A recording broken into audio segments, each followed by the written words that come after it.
Tá funcionando aí? Olá, seja bem-vindo. Estamos de volta aí, o André Ricotti, aqui no nosso canal Pensamentos e Transformações, na nossa série Falando da Mente, sempre com a minha amiga Leila. Tudo bem, Leila? Tudo bem, André. Tamo aí, né? Estamos O de pessoal não volta, sabe, mas às vezes estamos de a gente demora um pouquinho a volta. gravar, a gente fica com saudade, né, Leila? Ficamos com saudade. Leila, hoje vamos, porque agora a gente anda meio assim, né? Tem vindo tanto assunto pra gente falar que a gente vai ficando com vontade de conversar, né, Leila? Pois é, eu recebi 3 pedidos de 3 mães diferentes, né? Isso dentro do próprio consultório, para falar hoje sobre um assunto, André. Você viu que agora é ela que trouxe, hein? Não sou nem eu. Agora eu que vou ficar no susto aqui. É um assunto que as mães me pediram para falar sobre bullying. Sobre bullying. E não tem jeito, esse assunto não sai, infelizmente, de moda, né? Porque Não sai, André, porque hoje está cada vez mais evidente, né, o bullying nas escolas. Então, hoje eu queria, você para essas mães, agradecer, porque eu achei um tema extremamente interessante para o momento. Ah, legal. E aí a gente vai estar bem no período ali de férias, né? Espero que a gente seja aí, o pessoal dedique um tempinho para assistir e conversar com a gente também, né? Então me conta, Leila, o que a gente começa... Quer dizer, o bullying tem toda aquela discussão, tem até aqueles que falam, né, que antigamente a gente já existia, mas a gente sabia sair dele e tal.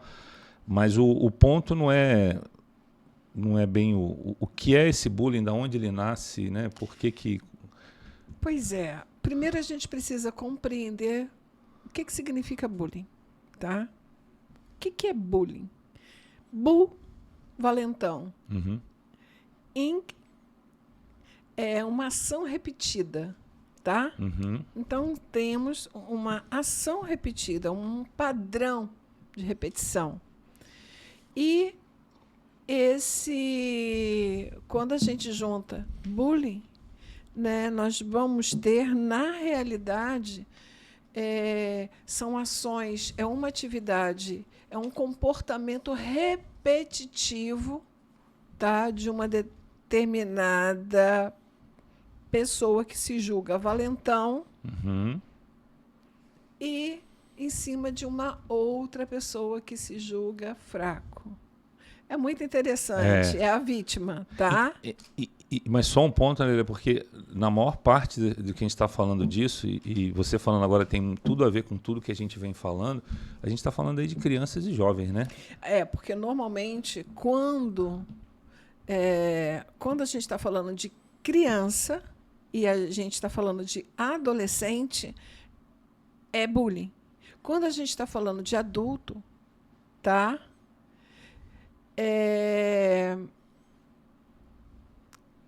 Gente, como calúnia, é que pode? Calúnia, difamação, não? Não é calúnia. É incrível. A palavra fugiu. A palavra tá? fugiu. A palavra fugiu. Mas a gente trata de uma forma diferente. É uma forma...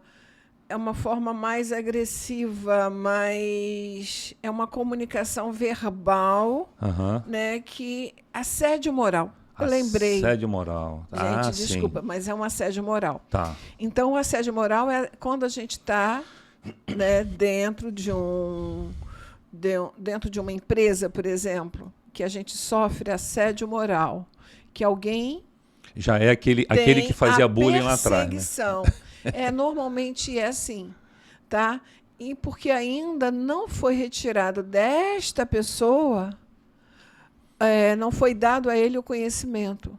Que normalmente, isso a gente vai deixar para o final, que eu vou explicar um pouquinho melhor. Normalmente, essas pessoas que são os agressores, na realidade, eles são as verdadeiras vítimas, porque eles não têm discernimento ou conhecimento. Eles acreditam estar num processo de superioridade. E, na realidade, eles têm ali, eles carregam em si uma covardia. Eles acreditam ou eles têm essa necessidade? Eles têm a necessidade quase, né? E eles não fazem ideia, não têm ideia do que pode acarretar numa pessoa que já está fragilizada mesmo, né? Porque normalmente as vítimas eles têm uma característica, seja o preconceito de uma deficiência física, de uma cor, de um comportamento diferenciado, de uma quietude, uma criança que, por exemplo, foi adotada. Então, se essa criança que foi adotada não teve alguns problemas lá na infância, ele vai se sentir vítima do sistema. Então, ele vai se comportar como vítima. E aí, o que vai acontecer quando essa outra pessoa, esse valentão... Né? Ele detecta isso. O valentão vai chegar e vai compreender que ele tem um problema. A vítima tem um problema. E, na realidade, se as pessoas pudessem compreender que aquilo ali é um instrumento de cura, né? Isso a gente também vai falar um pouquinho mais adiante. E isso causa, nesta pessoa vítima, depressão. Sim. Isso causa um distúrbio no comportamento. Isso causa até mesmo um suicídio, pode chegar a um suicídio. Infelizmente. Então, isso é grave, André. É muito. Mas e é interessante, ouvindo você falar, é quase uma situação animal, né? Animal no sentido, nós todos somos animais, mas nós pensamos, mas é um animal no sentido de não pensar, porque agora você trouxe até, na verdade, duas figuras interessantes, né, para a discussão do bullying, que eu vejo pouca gente falando. Uma é o tal do valentão, que, na verdade, o que você falou um pouco é por necessidades deles, que você vai entrar um pouco mais, ele fica à caça de quem pode alimentar essa necessidade. Só que, do outro lado, tem alguém que também tem necessidade, que olha que lindo, né? Se esse aqui usasse, às vezes, a força que tem para ajudar, mas ele quer se alimentar desse e esse não consegue sair. Não, porque, na realidade, esse valentão passa por um processo também, talvez, de humilhação em casa. Então, e aí você chegou num ponto interessante. Porque ele qual é a intenção... Ele está tentando descarregar algo que ele também sofre, seria isso? Qual é a intenção do valentão perante a vítima?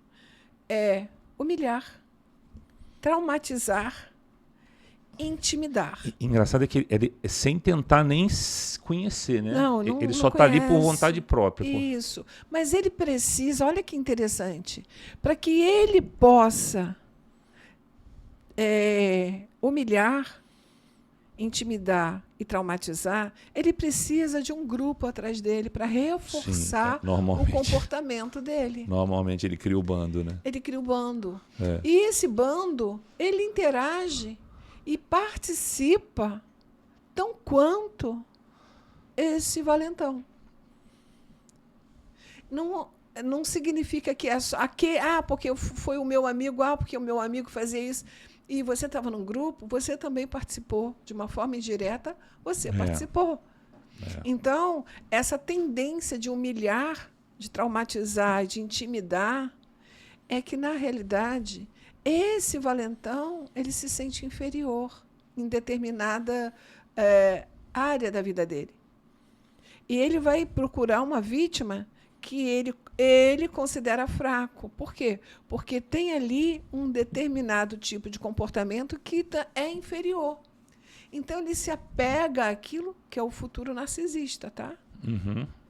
Ele já ele vai criar esse processo. Ele vai todo. criar esse processo. Por quê? Porque ele não consegue entrar em contato com a profundidade dele, da compreensão do porquê ele faz isso com o outro. Que tipo de raiva ele carrega? Que tipo de fraqueza ele carrega com ele? Que tipo de medo e insegurança ele carrega? A tendência dele é transferir. É transferir para o outro aquilo que dói dentro dele. Tá. E ele vai querer ver essa dor no outro. Sabe? Então, é muito complexo. Deixa eu te contar um caso. Só um instantinho, André. Um caso, só para a gente exemplificar isto. Uma criança de 5, 6 anos. Entre 5 e 6 anos. Uma dessas mães né, chegou para mim e falou: a minha neta, porque eu fui a mãe e a filha, né? A minha neta e a minha filha sofreu bullying na escola essa semana. E eu perguntei como é que foi. Ela disse: a minha neta, ela tem 5 para 6 anos e uma amiguinha dela também na mesma idade, tá? Falou para ela que ela tinha que pegar água. E a minha neta, perguntou: por que eu tenho que pegar água para você? Por que você não pode ir lá e pegar a sua água? Aí, exemplo clássico de algo que ela ouviu, né? E aí, a amiguinha que estava fazendo bullying com ela falou: porque senão o meu pai é policial, eu vou mandar ele matar a sua mãe. Uma criança de 5 anos, André. Olha como é que é difícil isso. Então, Lili, isso que eu queria pedir tua ajuda para a gente entender, porque achei muito legal e me veio na cabeça o que acontece. A discussão hoje, ela existe, né? Então todo mundo discutindo, até a gente estava comentando sobre uma lei que foi feita, mas a discussão, eu acho, a minha visão, e eu queria ouvir de você, às vezes eu acho que ela tá simplista demais, porque todo mundo fala assim, o problema do colégio. Só que você tem alguns atores, você tem os pais, você tem as crianças, você tem o colégio. O colégio, para mim, é o local onde acontece, mas os atores, eles são preparados de forma diferente. E essa criança, ela pode ser, a gente já falou isso muito aqui, sobre toda essa carga que ela traz e toda a relação dela em casa. E como faz sentido isso que eu estou falando e como ajudar, porque eu vejo todo mundo jogando sua culpa na escola. Pois E na verdade, eu não acho que a escola só seja responsável. Não é responsável, André. E eu não vejo a discussão aberta. Ela tem que ter ou dar condições, instrumento para que esses pais tomem consciência, tá? Mas isso, por exemplo, esse ser chamado valentão, né, que condiciona lá a vítima, na realidade, ele quer ser visto, ele quer ser um herói. Ele quer usar uma força para, de alguma forma, essa raiva que existe dentro dele, ele quer botar para fora. Tá? Só que os pais, às vezes, não têm discernimento ou conhecimento que o filho está nesse nível. Sim. Porque isso também é uma depressão, tá? De conduta. É uma forma que ele está externalizando. Exatamente. Né? Então, os pais, às vezes, não têm ciência. O que a escola faz? Ou será que não querem ver também, Leila? Não, veja bem. A minha maldade pouco. Não, mas os pais, às vezes, não têm o discernimento. Por quê? Porque eles estão dentro do pensamento, de uma crença de normalidade. Acreditam que aquilo é normal. Porém, eles não estão cientes que aquilo tem uma profundidade maior e que está causando uma determinada dor em outra pessoa, porque ele está transferindo essa dor. Tá? Então, de que forma a escola pode estar presente? Ela pode orientar os pais a procurarem ajuda. Ok. Mas a escola é um lugar onde eles passam a maior parte do tempo. Uhum. É o social deles, dessas crianças. E que vem já com o processo desde a infância. Então, até nos anos 70, a gente não escutava muito falar sobre bullying. Por quê? Porque a gente dava aquilo como algo normal. A gente não tinha esse trauma. Uhum. Hoje, nós temos muito mais conhecimento, mais discernimento. Só que o dia a dia, né, o dia a dia desses pais mudaram. Sim. A presença da mamãe, que antes era mais contínua, mudou. Então, a gente deixa essas crianças expostas, tá, ao outro. E a gente não consegue conhecer os nossos filhos. Por quê? Porque eles vão adquirindo determinados comportamentos que na frente do papai e da mamãe, eles são uma pessoa. E fora daquela família, eles mostram exatamente o que eles são. Então, por isso que eu digo que, às vezes, os pais não têm discernimento. Por quê? Porque hoje é aquela história que a gente já falou aqui. A criança está recebendo tudo de mão beijada. E os pais trabalham para dar condições, educação, lazer, né? Sobrevivência alimentar e tudo mais. Só que tem que. E aí essas crianças estão se sentindo abandonadas, querem ser reconhecidos. E eles vão para esse social, onde eles passam a maior parte do tempo, eles vão querer fazer o quê? Ser superiores, porque eles querem ser vistos. Por isso eles andam em bando. Sabe? Para tentar ser visto, ser inserido. Por quê? Porque em casa ele se sente um pouco excluído ou amado demais, não gosta de ser contrariado, então ele quer mostrar um determinado poder. E é muito interessante isso, André, porque a criança, na realidade, ela começa a fazer as associações da época da infância para a adolescência. E esses conteúdos, na realidade, eles precisam vir à tona, eles precisam emergir. E então vai ter a tal chamada dualidade.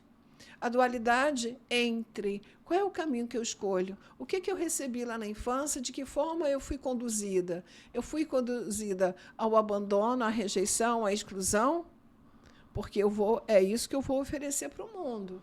Tá? Então, qual é essa dualidade? Que tipo de caminho, que tipo de escolha ou bagagem eu vou fazer? Eu estou trazendo, né? Então, aquele que se julga valentão é o caminho do quê? Qual é o caminho? O que a gente julga errado. E qual é o papel da vítima? É aquele que também não consegue se defender. Ele não consegue expor, ele guarda tudo. Então, esse do caminho errado e esse do caminho que é a vítima, que parece o certinho, na realidade, são muito semelhantes. Sim, sim. Então, e a base, e aqui não acusando, mas acho que esse é o convite, porque você falou um negócio, eu queria pegar o início em que você falou, não se falava tanto de bullying quanto se fala hoje. E o que mudou justamente foi o que você falou, desse padrão de paz, né? Você falou só do trabalho, mas tem outras coisas aí, tem toda uma outra geração que está sendo discutida. Então é um convite a que esses pais realmente entendam qual a responsabilidade, a gente já falou isso umas 200 vezes aqui, mas agora a gente está encaixando no bullying, a responsabilidade deles com essas crianças nessa idade, né?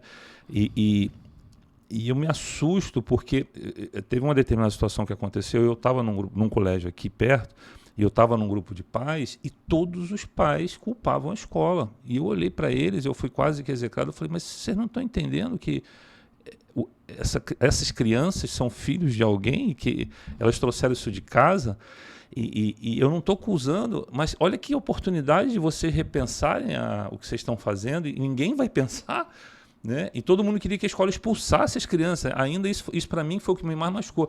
Mas vocês querem que ainda, por mais que as crianças tenham errado, elas sejam expulsas, quer dizer, vamos piorar o que já está ruim?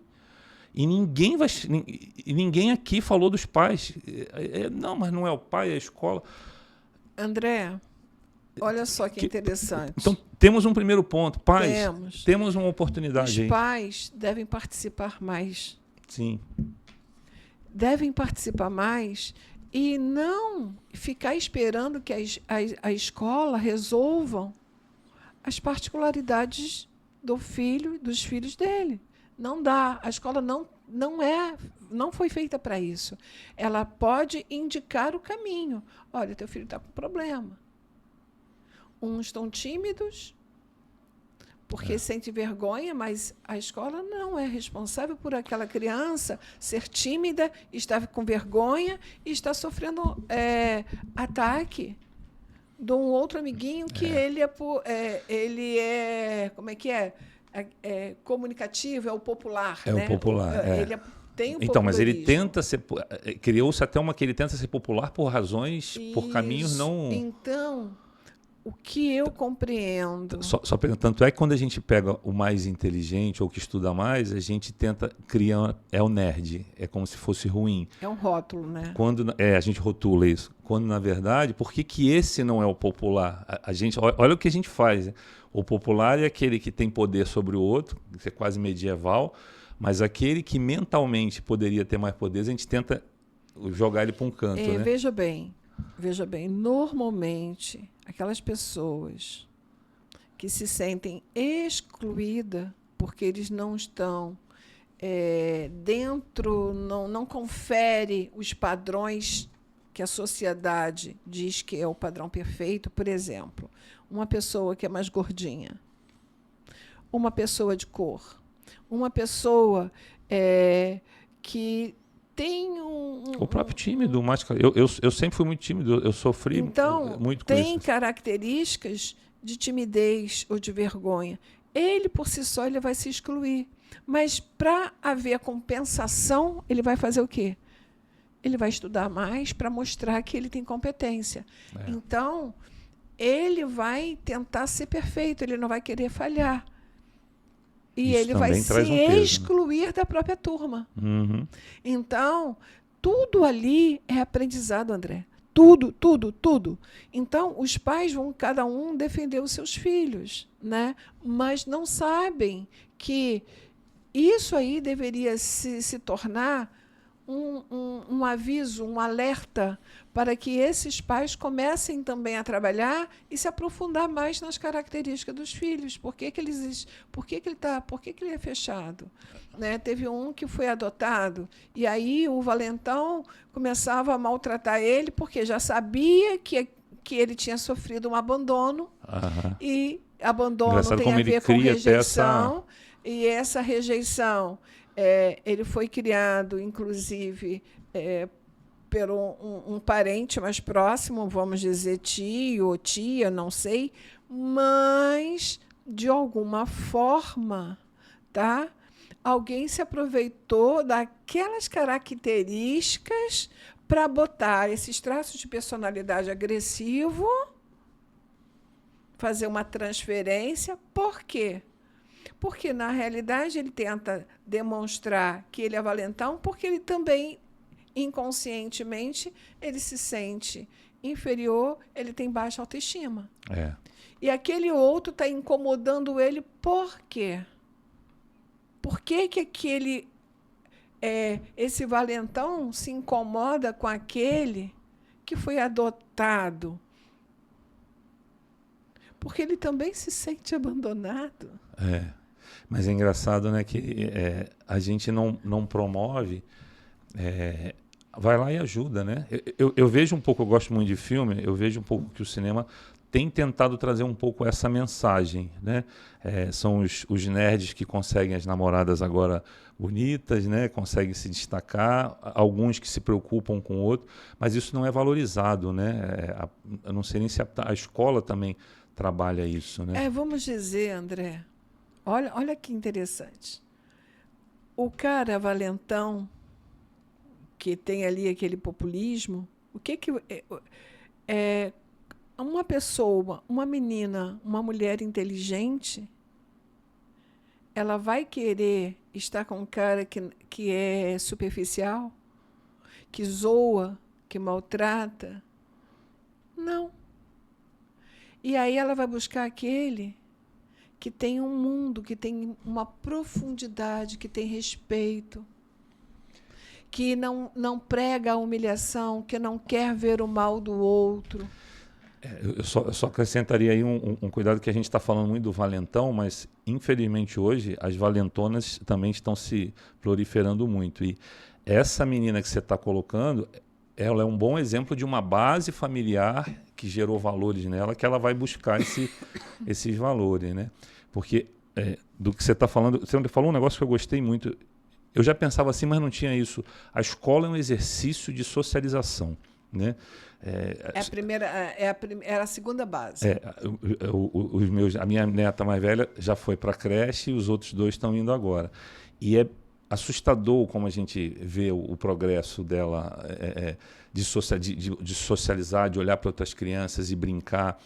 Então, é um convite para os pais, é um segundo convite. O primeiro é entender o seguinte: sim, você tem uma oportunidade em casa. O segundo, a escola não está ali para corrigir teu filho, ela está ali para... Ela é o campo de batalha. Se ele não for preparado, ele pode... Então, ele está ali porque ele é o reflexo do que vai acontecer nele adulto, né? Vai ser o ele adulto. Então, olhem para a escola com esse olhar, não com o olhar de... Eu vejo o pai que fala assim, lava as mãos e fala, a escola resolve.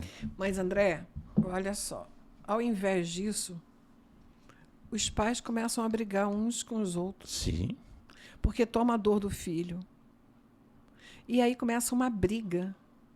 E aí acaba ninguém se entendendo. Por quê? Porque o conflito está imperando. Tá. Tanto da vítima quanto do agressor.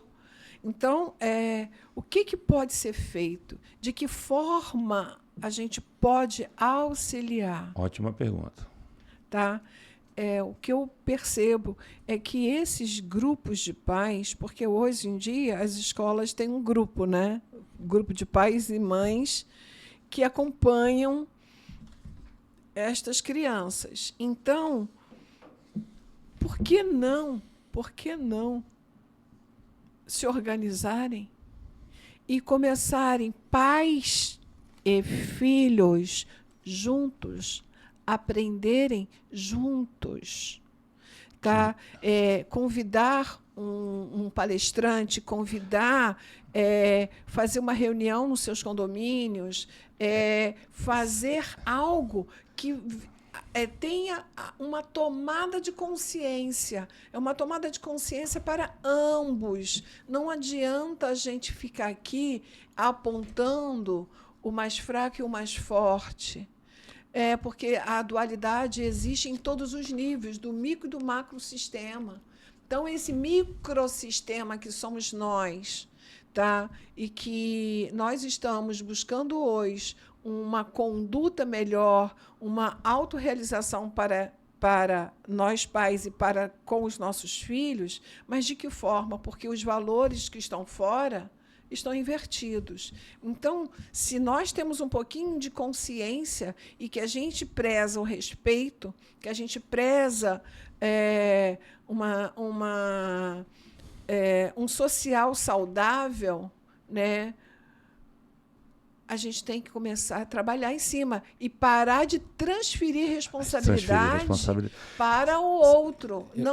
Não pode ser transferido para a escola.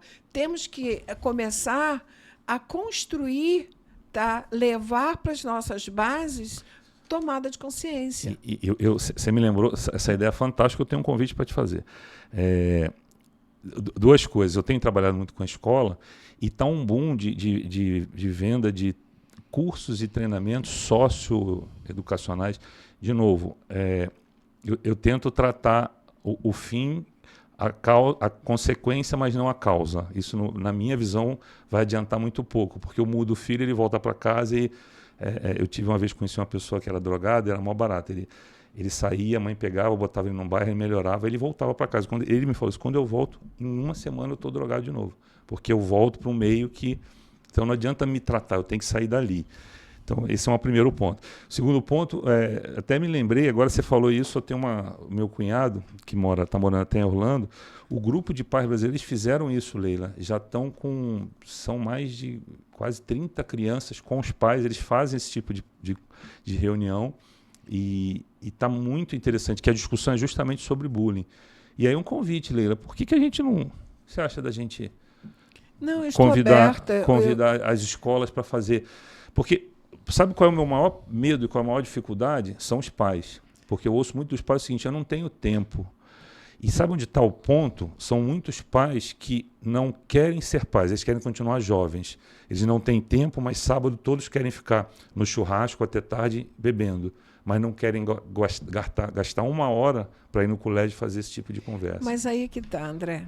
Vamos lá. Por exemplo, olha a situação. Eu vejo uma mãe aqui chorando de um lado, eu vejo a outra chorando do outro. porque perdeu as regras com o filho, porque o filho não obedece. E a outra, o filho obedece demais, mas não quer levar problemas para os pais, então não conta o que está acontecendo na escola. Gente, vamos nos unir. Sim. Vamos começar a parar de apontar e trabalhar, porque precisamos, E aceitar, nós precisamos. Né, Leila? Difícil é aceitar. Porque não adianta eu ajudar uma pessoa num grupo da escola. É importante que essas mães, esses pais se organizem e dê limite para essas crianças, colocando eles para assistir o quê? Para conduzir, para mostrar um outro tipo de universo. Porque a escola vai aprender português, matemática, geografia. Agora, e o outro universo? Como é que vai se desenvolver essa mente? Né? Porque hoje nós estamos com um problema sério com esses distúrbios de comportamento. Então, está se falando muito em terapia. Poxa, André, é muito sério isso. Como os pais se sentem culpados por não ter dado, por não ter visto isso a tempo, por ter deixado entregue o filho na escola e o filho estava passando por aquilo e eles não sabiam. Então, vamos parar de transferir essa responsabilidade para a escola. Vamos começar, por exemplo, eu fui convidada agora, eu organizei, na realidade, uma aula para esses pais e para essas crianças. Né? Porque está todo mundo falando de férias, porque todo mundo vai viajar e o problema acaba. Não, é onde esse tempo, quer dizer, as crianças estão aí de férias, é necessário aprender outras coisas como bons hábitos, como valores éticos e morais. Não adianta que a escola vai dar base, gente. Então, é um convite que eu faço para todas vocês, pais, mães, vamos fazer alguma coisa. Diretores, né, de escolas, vamos nos reunir. Gostei da ideia. Porque, na realidade, somos todos um. E posso te dar um exemplo? Eu vi uma situação ontem, eu tenho vivido um pouco isso com a escola também. Infelizmente, os pais continuam dando valor à força e não ao mental. Eu ontem passei por uma situação onde tinham 3 meninas do meu prédio e as 3 estavam na academia, fazendo lá, correndo e tal. Nada contra, olha que legal, sendo saudável. Mas quando você tenta, às vezes, chamar para alguma outra coisa, ninguém tem tempo. Vamos tentar estudar algo diferente? Ai, não tem tempo. E falta de interesse. O que elas vão se tornar mais fortes fisicamente? A gente continua... eu sou totalmente favorável a cuidar do corpo, da saúde, mas eu uso isso para sustentar o meu mental e tudo que eu gasto algumas horas da minha vida estudando bastante também. Só que eu vejo muitas pessoas ainda usando a força. A gente vai ter um monte de gente forte com mental fraco. Então, o convite vamos ajudar, precisa ajudar a construir. E que ótima ideia que você trouxe. A gente vai pensar em alguma coisa aí. Vamos, como sim, fazer. Porque as crianças é a base. E a gente está perdendo.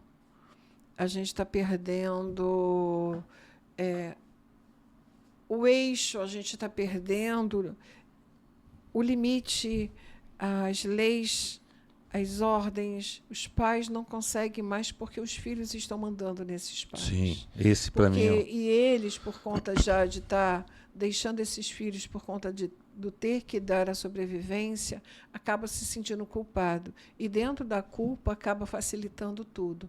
Então, esses limites que deveria ser dado, esses ensinamentos, né, que deveria estar sendo repassado, eles estão se perdendo. Por quê? Porque as crianças estão apenas indo. Sim. Indo. E dá tempo, né, Leila? Dá tempo. Claro que dá tempo, porque se um adolescente descobre, porque o que significa? adolescência, ele vai pegar a primeira base, que é a base da emocional, que tudo aquilo que ele passou na primeira infância, ele vai aprender a comunicação, as informações, o conhecimento, e vai começar a fazer uma associação dentro daquilo que ele vivenciou na primeira base. Então, esses conteúdos negativos, como a raiva, como intimidação, como colocar apelidos vexatórios, agressão física, mental, emocional, o que a gente pode fazer? Como é que a gente pode conduzir? A partir do momento que a gente tem conhecimento do que é. Olha só, você está agredindo o seu amigo porque você está sofrendo com inferioridade e baixa autoestima. Isso que você está demonstrando com a palavra valentão, que é o bullying, isso está demonstrando para mim que você está com esse distúrbio de comportamento porque está existindo uma falta dentro de você.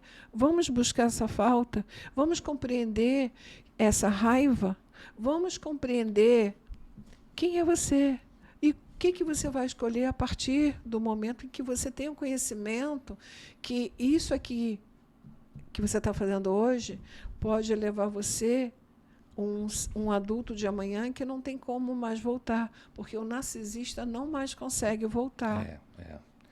Então, hoje, nós estamos aí com esse problema que é seríssimo, porque a permissividade está muito grande. E aí os pais são coadjuvantes dessa história, por quê? Porque não estão conseguindo dar mais limites, porque aquela repressão que foi dada lá atrás, quando esses pais eram crianças, eles estão facilitando muito no hoje. E estão dando estímulos, que é oferecendo viagem, oferecendo presentes, iPhone, do mais caro, tênis da marca. Então, tudo, é um universo que aquele que não consegue atingir aquele padrão vai ser discriminado. Vai ser discriminado. Então, papai, mamãe, deixe os filhos, bota eles num chão para que eles possam caminhar com valores, com respeito. Porque isso que você está dando, esses estímulos, porque existiu uma falta em você e você está preenchendo esses estímulos, dando esses estímulos para o seu filho para preencher a sua necessidade da sua criança, vamos lá, vamos mudar isso. Vamos acertar, a gente pode fazer diferente. A gente pode conduzir os nossos filhos para um lugar onde exista mais integridade, mais respeito, porque se os pais passam essa falta que existe dentro dele para essas crianças, eles vão colher aquilo que estão plantando. Então, vamos já aprender juntos. E eu acho que o grande convite aí de tudo isso que você falou é para os pais realmente, primeiro, aprenderem a reconhecer isso, não ter vergonha. Infelizmente, eu vejo muitos pais que não querem assumir que o filho, primeiro, que o filho precisa de ajuda, segundo, que essa ajuda vai passar por eles. Eu até mudaria um pouco, quando você fala que os pais são coadjuvantes, eles são, mas eles têm que voltar a ser protagonistas. Pois é. E reconheça essa necessidade, peça ajuda e se envolva, né? Porque eu já ouvi, infelizmente, pessoas conhecidas, o problema eu resolvo em casa. Eu falei, mas você faz parte do problema. Pois é. Ou tem muitos que falam, quando crescer, resolve. Só que aí é tipo aquele machucado que ele sara, mas nunca mais volta ao normal. Pois é, André, tem uma coisa que é muito importante, que a gente não pode deixar de falar, que os pais precisam estar de olho nesse comportamento dos filhos, né? Quando a criança começa a perder o interesse, que antes tinha o interesse de ir para a escola, quando ela não quer mais ir para a escola, porque talvez ela não sabe explicar para a mamãe e para o papai. Uhum.